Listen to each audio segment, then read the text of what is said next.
Hi, everyone. Uh, this is a bonus episode of Shooting the Breeze.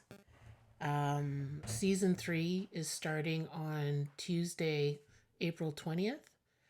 Um, and for season 3, I wanted to do more commentary. I'm still doing interviews.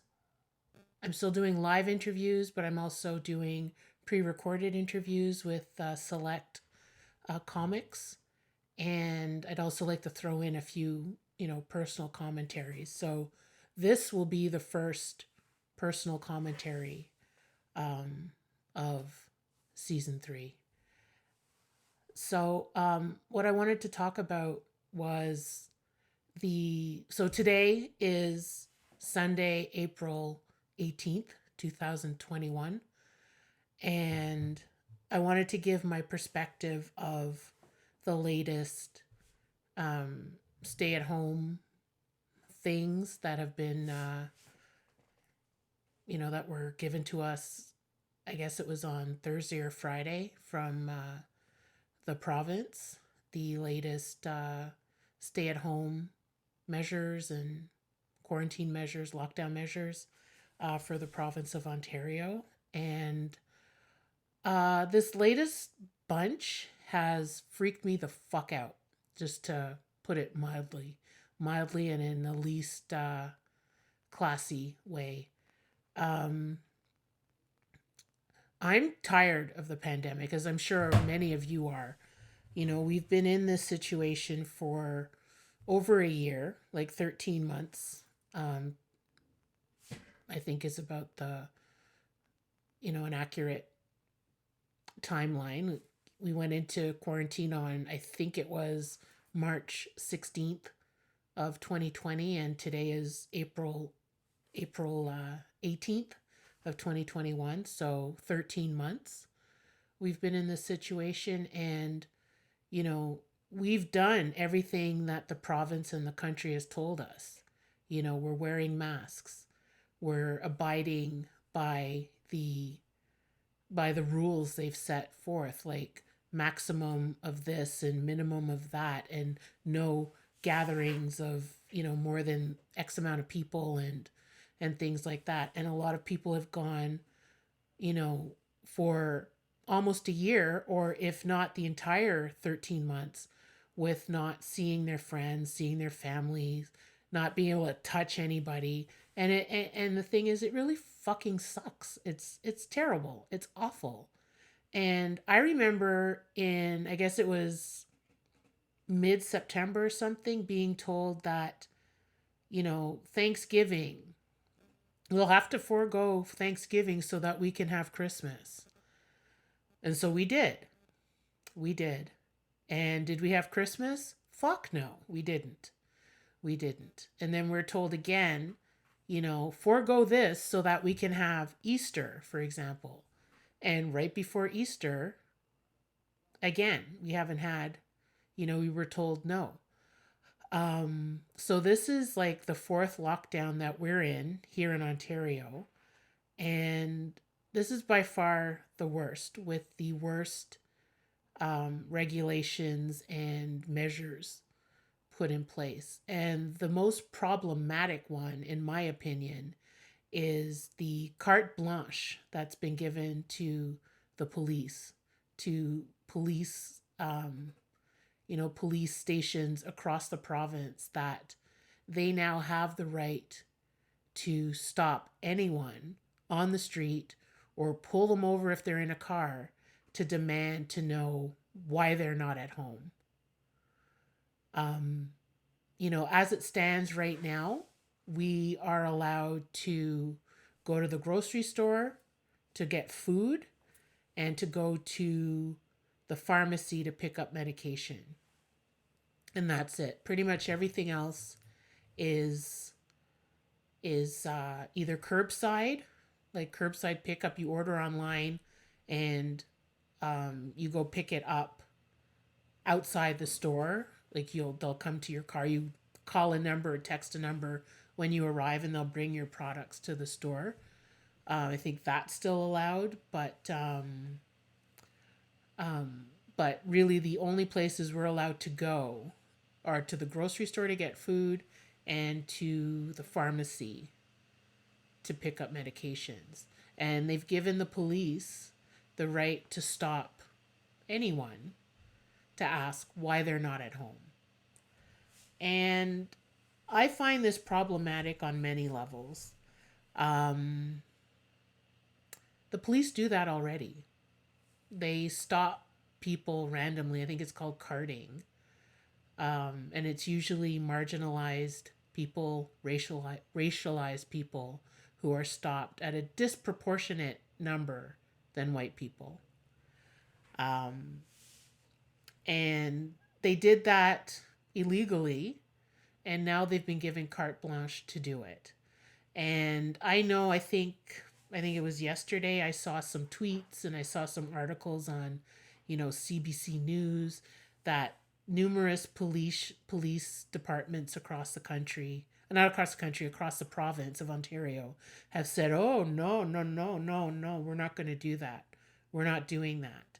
And I posted an article from CBC News yesterday, that listed maybe about 8 uh, provincial police stations, police factions that said that they were not going to enforce that regulation. And a lot of my friends were like, "See, that's great. That's great. See, you shouldn't be afraid." And I appreciate that sentiment, and I know they mean well, but speaking from the perspective of a visible minority, of someone who is part of the racialized groups, they've been doing it already. They've been doing it for years, decades, centuries, pulling over black and brown people, people of color, for no reason. You're driving a car that looks it's like a little too nice. Like, why is that black person or brown person driving that nice car? They must be doing something wrong.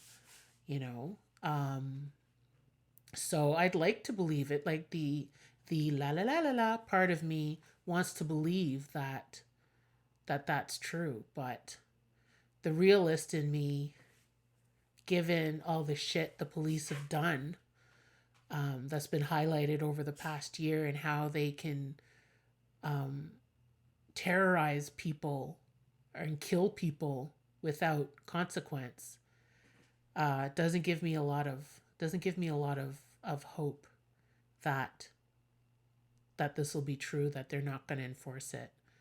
They might not enforce it for white people, but to think that, oh, if I'm out on the street, if I'm driving somewhere tomorrow, even if I'm going to buy groceries or to pick up medications, that, if a police car sees me, that they're not going to stop me. They're going to see me, my black ass, in a car, and they're going to, do you really think they're going to pass up the opportunity to stop me and question me? I'd like to think yes, they'll pass it up, but the realist in me says no. No. They're allowed to. They've been given, provincial permission to do so. And that really scares the shit out of me. That really scares me, because um it's terrifying, actually, because many of you, I'm sure, have seen the footage of the police dealing with the man. I can't remember where he was in the States, but he's in his army fatigues. He's a lieutenant in the American Army, and how horribly they treated him. They pepper sprayed him. He had his hands up, and they pepper sprayed him, and the cop was just like, "Get out of the car, get out of the car," treating this man with such disrespect, treating him like he's a fucking criminal. And the part that, all of it was disturbing, but the part that disturbed me the most was when this man pepper sprayed, his eyes are burning, he has his hands up, and he says, "I'm really afraid to get out of this car." And the cop says, "You should be." Like, what the fuck? What the fuck? You should be? That's how he responds? Like, that's disgusting. It's disgusting.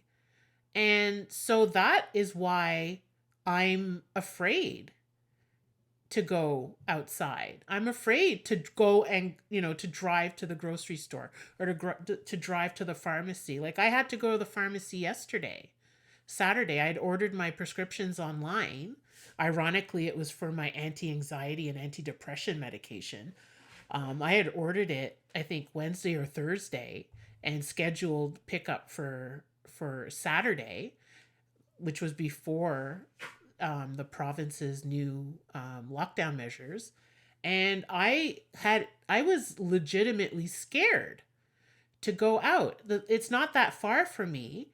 Like, I could walk it, but I opted to drive. I opted to drive because I was like, I drive, I'm there and back faster than if I walked. In the event that there's a police car parked like outside my street or somewhere on my street and they see my black ass leave, at least I'm not going that far. If they were to stop me on the way there, if that had happened and I was stopped on the way there, I don't have any proof that I'm going to the grocery store or to the pharmacy. Like, stop me on the way back when I can show you the medication that, yeah, I went to pick this up. Like, how are they going to enforce that? Are they going to believe you? Are they going to believe, or I should rephrase that. Are they going to believe people of color when they stop them and when people of color say, I'm going to the grocery store or I'm going to the pharmacy or I'm going to get food for my animals that I have at home? Are we going to be given the benefit of the doubt that we're telling the truth? I'd like to think so, but I don't know. I don't know. And by saying I don't know, I'm also saying no. So, I'm scared. I'm really scared. And the thing is, I've said this to a couple of friends that I was never afraid of the police until recently, until like the last 5 or 6 years. I've never been arrested. I've never been in an altercation with the police at all. Um, and I'm scared with all the bullshit that's been happening, that they look at us as a threat. A fully armed white person who just killed people is treated with kid gloves, gets taken through a drive-through at Burger King, as is described as he just had a bad day after he mows down and slaughters 9 people. But unarmed black people, it's all, ooh, I feared for my life. I was afraid for my life. you know, unarmed black people are slaughtered and murdered. And I'm scared. Because 2 years ago, this would have been 2019, I was in Montreal, where I'm from, and I was driving on the West Island down a street. And the thing is, I'd usually be in Montreal on the weekend where you can drive in the bus lane. I was there on a Friday. My brain thought it was a Saturday, and I was like, why isn't anybody why isn't anybody driving in the bus lane? So I pulled into the bus lane and was driving, thinking it was Saturday or Sunday. And with minutes, there was a cop behind me, and I remember being like, why he can't be after me because I'm not doing anything wrong. And then he did the whoop whoop, and I was like, oh shit, it's me. So I pulled in to the first place I could pull in was an apartment complex, and I was scared because I was like, what did I do? I didn't realize that I was wrong, that I was breaking the law, and should have shouldn't have been in the bus lane.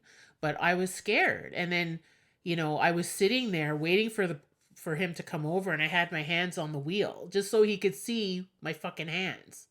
And when he finally came over, His first question to me was, "Is this your car?" And I drive a 2014 Toyota Yaris. Not a fancy car, but I guess it was inconceivable that I could probably own a car. And I'm pretty sure, the Ontario license plates didn't help. But so I answered him, "Yes, this is my car." And then he asked to see my license and registration. And I still have my hands on the wheel, and I'm looking at him through the window, and I said, "It's my license and registration is in my wallet, which is in my bag next to me. I'm going to take my hands off the wheel and go into my bag and get my license and registration." I did not take my eyes off this man. All I did was rummage through my bag, got my wallet. All the time I'm looking at him, took out my license and registration and gave it to him. Because I was like, I am not turning my back on him. I'm not going to make any sudden movements, in case he fears for his life and shoots me. And I gave him my stuff, and he went back to his car. And I was so freaked out and scared. And the thing is, I was on my way to meet a friend. I was too terrified to touch my phone to tell my friend that I was going to be late. Because I was like, he's going to ding me with something else. And I was too freaked out to realize that Siri was a thing, that I could use Siri. But I was just like, I'm not giving this guy an opportunity to manhandle me or get rough with me or get really aggressive with me. I'm just gonna sit here with my hands visible and hope for the best. Eventually, maybe about 25 minutes later, he came back to the car with my license and registration and a $300 ticket. And I was like, "Thank you. Have a nice day." Because God forbid I was like, God forbid I could be angry. And the thing is, I've had friends say that they've challenged the police, and they've demanded to know why they're being stopped and things like that. That is a luxury that is not afforded to me or any other person of color. If you have the wrong cop stopping you, that's a death sentence. So that's my perspective on all of this. And I can guarantee you, when the province was coming up with these regulations, especially the one concerning giving the police the authority to stop and ask you why you're not at home, I guarantee there was not one person of color in that room. Not one person of color in that room to challenge that and say, "Hey, you know what? They do that already to black and brown people and people of color. What kind of message are we saying?" I guarantee you there was no one in that room with that perspective to say, "Hey, how about we rethink this? How about we come up with something else?" So that's my 2 cents. And I just wanted to share. I felt I needed to say something, because I've had a lot of messages from people. I've put out stuff saying that I'm scared, which I am, and I've had a lot of people reach out to me, um, offering comfort and stuff like that. But I felt it was important for me to articulate exactly why I'm scared and why this measure is fucking insane.